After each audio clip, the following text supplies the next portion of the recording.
Google and the federal government have reached an agreement in their dispute over the Online News Act. Canadian news will continue to be shared on Google's platforms, and in return, Google will be compensating Canadian news organizations with about $100 million annually. Meta, meanwhile, says, unlike search engines, we do not proactively pull news from the internet to place in our users' feeds, and we have long been clear that the only way we can reasonably comply with the Online News Act is by ending news availability for people in Canada. This agreement comes 3 weeks before the Online News Act rules come into force. Pascale St-Onge is the Federal Heritage Minister, and she joins me now. Minister, welcome to the show.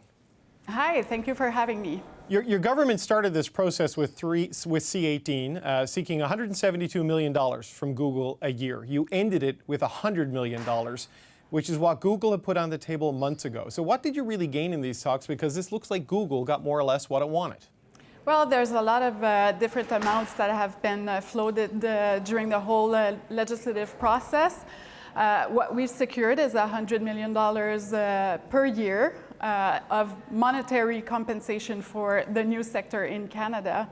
Of course, Google also offers services to our news outlets, and these will be negotiated with the news sector. But what we've secured is the monetary part of the compensation that will also be indexed to inflation. Right, so there are really two targets for this legislation, Google and Meta, which runs Facebook and Instagram. You were also seeking $62 million from them, and they pulled out entirely, and now news agencies have lost access to those platforms. So is the industry you were trying to help really better off after all of this?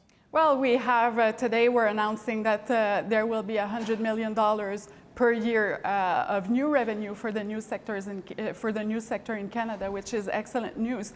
What we set with the Online News Act is actually a more fair and more balanced commercial relationship between digital platforms and with our news outlets here in Canada.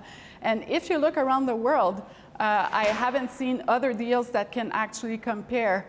Last weekend, CBC published an article that said that Germany reached an agreement of $4.8 million per year with Google. So I think that we installed a transparent system here in Canada, and we have secured $100 million per year for our news sector. Right, but Meta was also giving money to various journalism organizations across the country. Those have all ended as a result of this, and they issued a statement today saying, more or less, this doesn't do it for them and they won't be coming back because nothing in terms of the regulations with Google addresses their concerns. So should we just accept that news is off Meta's platforms as long as C-18 is on the books in Canada? No, I think that we need to ask Facebook why they are choosing to let disinformation and misinformation dominate their platform. And we're seeing that Facebook across the world is cutting down news.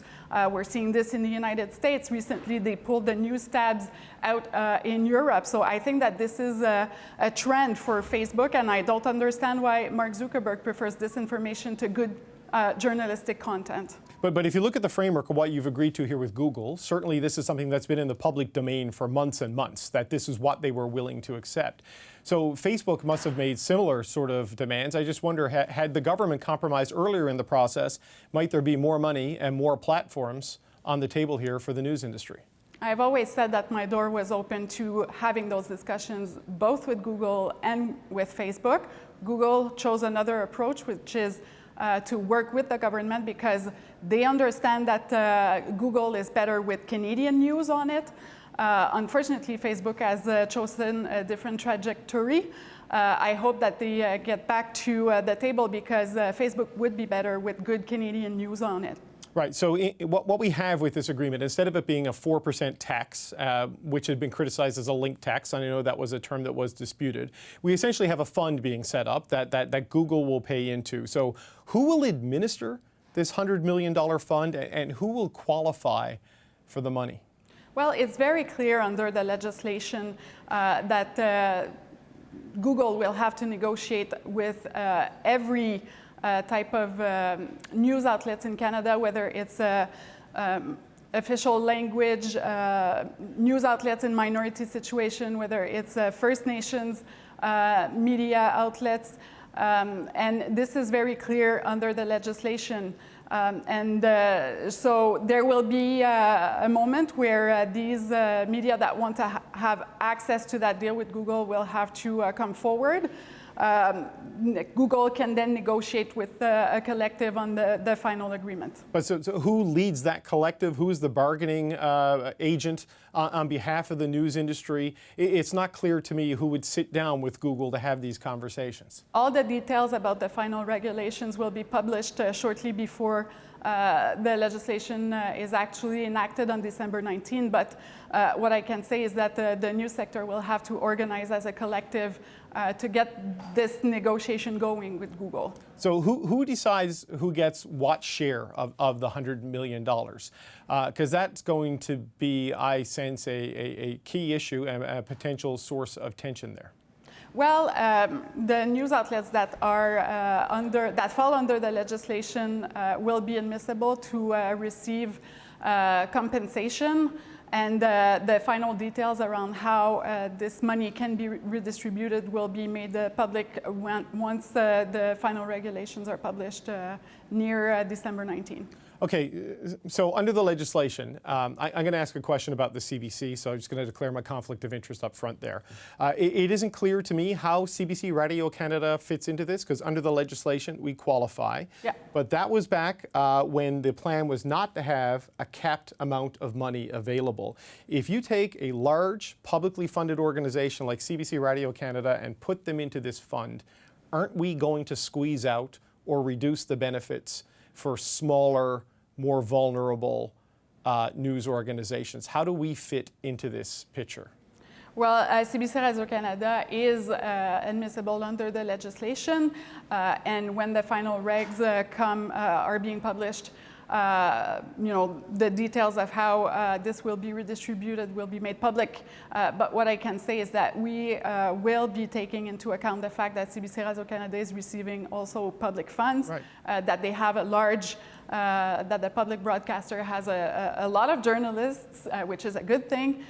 So more clarity will come, but we've taken all of this into account into the final regulations. So Minister, I know you're not going to tell me the details of the final regulations until they're published, but does this mean a cap on total percentage of the fund? Does this mean a priority list where you triage based on the financial health of various organizations versus a publicly funded entity like ours? Because it seems if you want to help journalistic organizations in Canada, there are ones out there in much worse shape than us because of the support we get from the taxpayers. Is that the idea of what you're talking about here, putting us at the end of the line?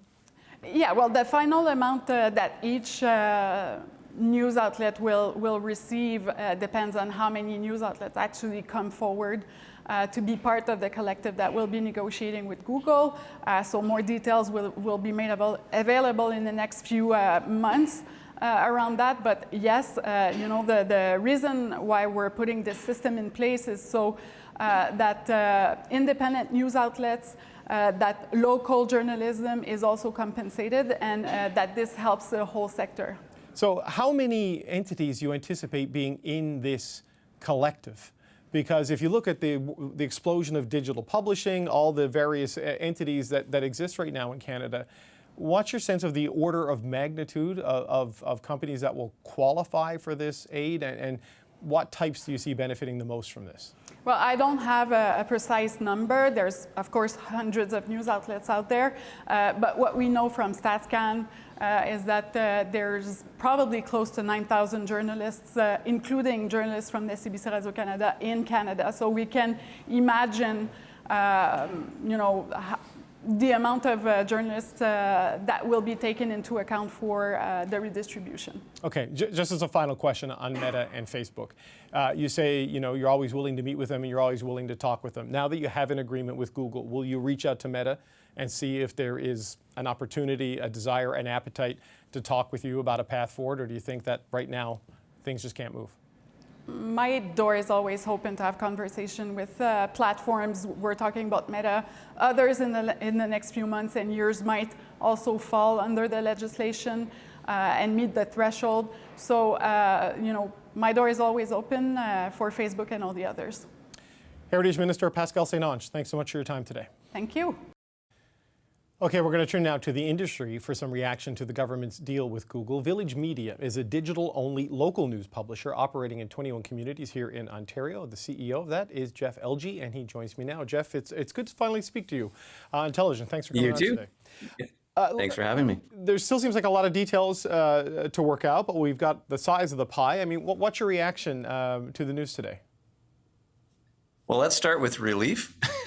Obviously, we were highly concerned about the potential for Google to pull news from their platform. They're a huge driver of traffic for the whole industry. And so the fact that there's any deal done, whether it be $1 or $100 million, is very, it's a happy moment for us in that sense.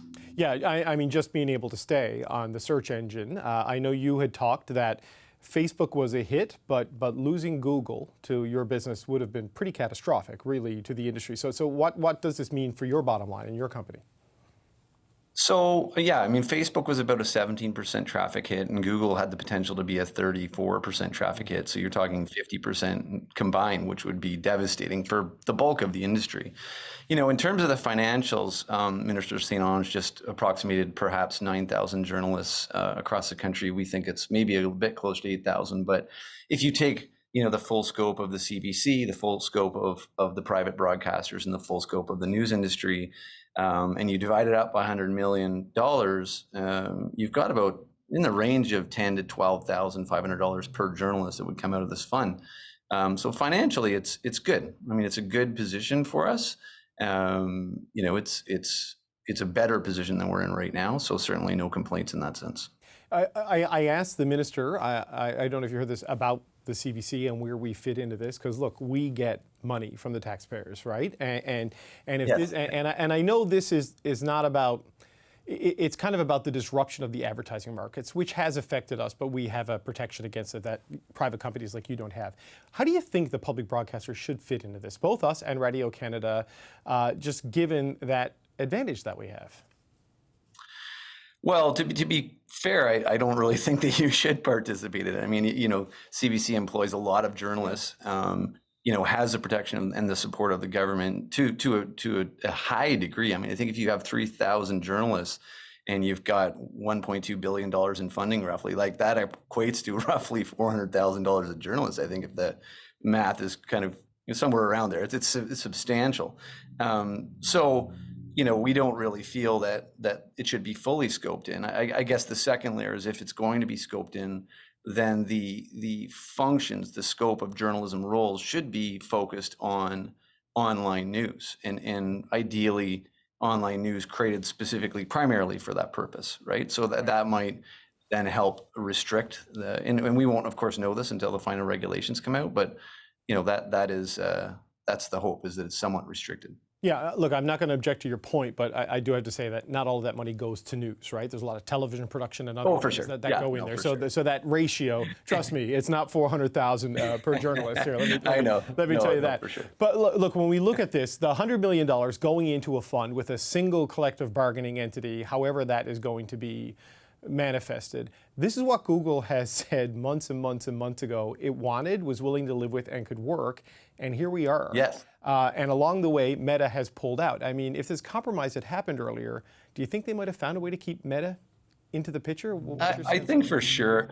I mean, you've probably heard me speak on this before. For years now, we've been saying, create a fund, distribute it fairly, proportionally based on journalism expenditure. Don't make it about stealing content or link taxes, et cetera. Both Facebook and Meta have always said, and in fact have supported the news industry since we've been in business.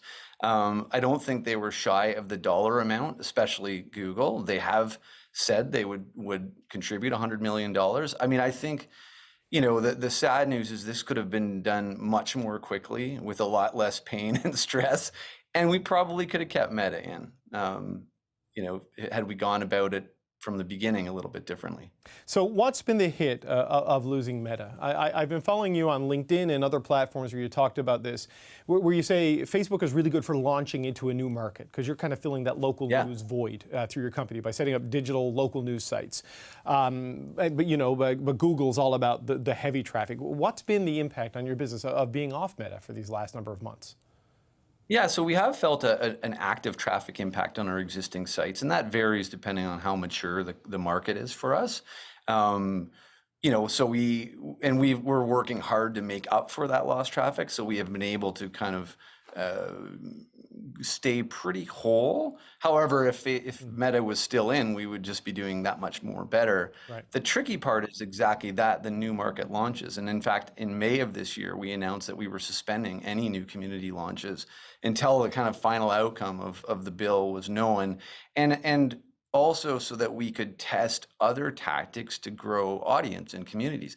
And it's really hard. Facebook was the number one tactic for new market launches for us, that not only just building up audience on Facebook that would kind of organically see your posts, passively see them start to get used to your brand, your news, start clicking, start becoming an avid reader, but we also use Facebook very actively to acquire email subscribers. Right. So there's a really strong linkage between both of those to the performance of the audience. And we are testing a lot of things right now. And in fact, yesterday we did announce, because we expected that a deal with Google was coming, and that obviously there was a good announcement with the wage subsidy for journalism last week. We are announcing that we will probably start growing again in 2024. But I think it's going to be a lot tougher. I think getting a new publication up to a reasonable size in absence of Meta, there just is no other social channel that's equivalent for news. Yeah, that's certainly something we've noticed here, even on this show, our small part of the news world. But look, a final question. We won't know the final regulations for a couple of weeks, right? It won't come into force until the 19th of December, so I anticipate it'll be published in the days leading up to that. But there's still this whole question of who sits down across from Google in this new collective. And, I've been in a lot of scrums in my life. Getting journalists to do anything in an orderly fashion is hard. How do you think that has to work, Jeff? Like, who needs to lead that and organize that? Because that feels like a huge missing piece right now in the overall puzzle. I'll tell you, I would not want that job because I think what you're going to find, the two primary leads on this are probably News Media Canada, as well as the Canadian Association of Broadcasters on the private broadcast side. Mm-hmm. And so they both have strong positions. I mean, there's some independent groups like Press Forward that has a position. The trick is getting everyone to agree. And I think that is going to be the next real struggle with this is, defining what a qualified organization is, defining what scope of journalism roles get captured by this, and then how those funds are distributed. Right. I think the distribution of funds should be obviously based on journalism expenditure. So maybe that part's easy, but defining the roles that get captured in this, I think there's many battles to be had still in some quiet boardrooms. Yeah, Google just has to write a check and sit back and let us figure it out now. Jeff Elgie, CEO of Village Media, thanks for your time. Good to hear you're growing again. Thanks for speaking with us today. Thanks very much. Appreciate it. Take care.